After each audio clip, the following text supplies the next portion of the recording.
Bonjour Sarah Giraudot. Bonjour. Bienvenue sur Europe 1. Vous jouez en ce moment au Théâtre du Rond-Point la pièce Le Syndrome de l'Oiseau. C'est jusqu'au 12 février. Vous y interprétez Ève. Elle habite une maison qui est parfaitement tenue, sauf qu'elle n'en connaît que les murs intérieurs, les fenêtres grillagées. En fait, Ève, on le comprend très vite, vit séquestrée par Franck, comme un oiseau en cage, d'où le titre de la pièce. Et ça fait 18 ans que ça dure.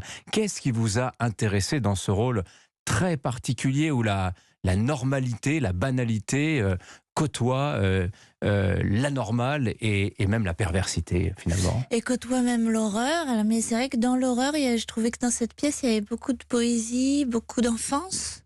Voilà, donc je pense qu'il y a un inconscient qui m'a ramenée vers l'enfance, de l'enfance auquel elle s'accroche pour survivre aussi, et le domaine du thriller. Je trouve qu'au théâtre, on a peu de pièces construites comme ça, où là c'est la dernière heure, donc il y a une montée dramatique qui se fait vraiment sous nos yeux. C'est le dénouement de ces 18 ans de séquestration que l'on va vivre. Voilà. Avec vous sur les planches du Rond-Point. Alors évidemment, cette histoire en rappelle une autre, une vraie histoire, hein, celle de l'Autrichienne Natascha Kampusch, cette petite fille qui avait été, elle, retenue pendant un peu moins longtemps, 8 ans, Ouais. mais c'est affreusement long. Elle avait réussi à échapper à son tortionnaire en 2006.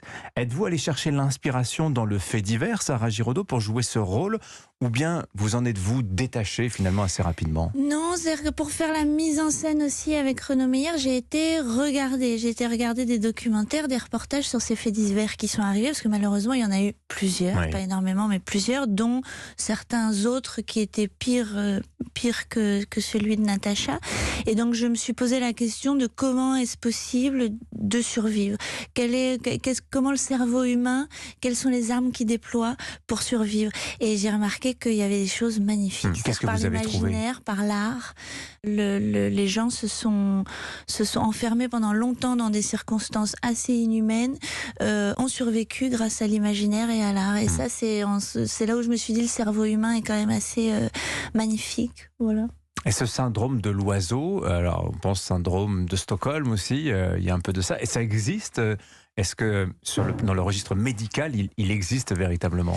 Ah oui, il existe. Après, c'est vrai que là, ce qui était intéressant, c'est que pendant 18 ans, c'est son seul repère. Alors même s'il lui a fait un enfant qui a à peine 3 ans, donc la maternité l'a sauvé aussi dans un second temps. Mais ce seul repère qu'elle a, forcément, on construit bizarrement un attachement, un mélange d'amour-haine, et en même temps, on est obligé de se rattacher humainement au seul repère humain qu'on a. Alors on dit il faut imaginer Sisyphe heureux. Est-ce qu'on peut imaginer Ève heureuse après 18 années de séquestration, cette maternité quand même hors norme, abominable d'une certaine manière? Je ne sais pas si on peut l'imaginer heureuse, mais en tout cas, elle a une bulle. Elle a une bulle à elle. Ils ont un échange tous les deux aussi qui leur correspond complètement à eux. Et ça m'a beaucoup plu de le dessiner malgré l'horreur. On a essayé vraiment de ne pas rester dans l'horreur. Il y a des moments où leur normalité est anormale pour les autres, mais pour eux, c'est normal. Donc il y a quelque chose un peu de pathétique. Et il y a de l'humour aussi, je trouve, dans cette pièce. Alors il y a des soirs où les gens rient, des soirs où les gens n'osent pas rire. Oui. Et c'est marrant de voir comment les publics reçoivent la pièce. Alors cette pièce, elle expose, elle affronte aussi la complexité des sentiments humains. Et il y a quelque chose qui est assez frappant, c'est qu'on s'identifie à un moment, finalement, parce que la banalité des scènes, manger ensemble autour d'une table carrée, on se dit que ce couple, finalement, ça pourrait être vous, ça pourrait être moi, ça pourrait être le voisin de palier. Vous jouez de cette ambiguïté aussi. C'est ce qu'on établit au départ, où effectivement il y a toute une scène au départ où il faut qu'on établisse leur rapport. Et c'est vrai que chez eux, il faut qu'il y ait une normalité. Après, ce que je trouvais très intéressant aussi dans cette pièce, c'est qu'il y a une dimension cinéma où il y a beaucoup de plans serrés sur leur rapport à eux, mais sur ce qui s'y passe. Et après, quand la montée dramatique va rentrer en jeu, va devenir de plus en plus tendue, il y a beaucoup de plans serrés à faire sur la scène. Et ça, c'était extrêmement intéressant à travailler, parce que souvent, au théâtre, c'est une vision globale. On a une vision globale des acteurs sur une scène qui est grande. Un plan large, comme on dirait au cinéma. C'est un plan large. Oui. Et là, ce qui m'a plu, c'est que dans ce plan large, il fallait faire des plans serrés.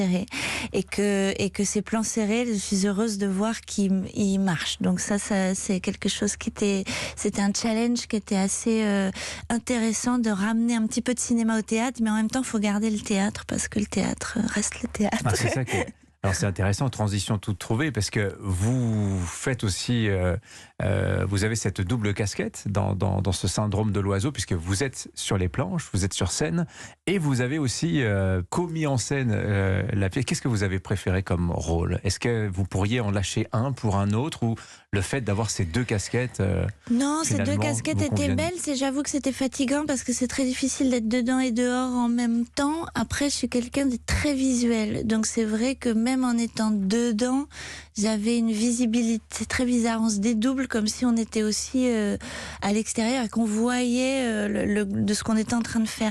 Et c'est vrai que ça, c'est plus pour Patrick Dassum-Sao que ça a dû être difficile au début, mon partenaire, parce que de jouer avec quelqu'un qui est en train aussi d'analyser ce qu'on fait, qui est en train de visualiser ce qu'on fait, c'est pas forcément facile. Et je le remercie d'ailleurs, mais le travail a été magnifique. Le travail de mise en scène, là, j'ai adoré. J'ai adoré. Vous en êtes où aujourd'hui dans votre carrière, Sarah Giraudot? Je pense qu'à la voix, beaucoup se sont dit « Ah, mais elle me rappelle quelqu'un ». C'est pas phénomène dans le bureau des légendes? Alors évidemment, je pense qu'on vous renvoie beaucoup à ce succès. Ça a bien marché, bien que finalement, quand on consulte votre filmographie, on se dit « Ah, elle a quand même pas mal de bouteilles aujourd'hui, Sarah Giraudot ». Comment vous vous projetez dans les Eh bien, j'ai dit au revoir à Phénomène, et avec la même équipe, entre guillemets la même équipe, avec Éric Rochant et Camille de Castelnau, qui était une très belle scénariste du Bureau des légendes. On est reparti sur une série qu'on vient de terminer de tourner qui s'appelle Tout va bien.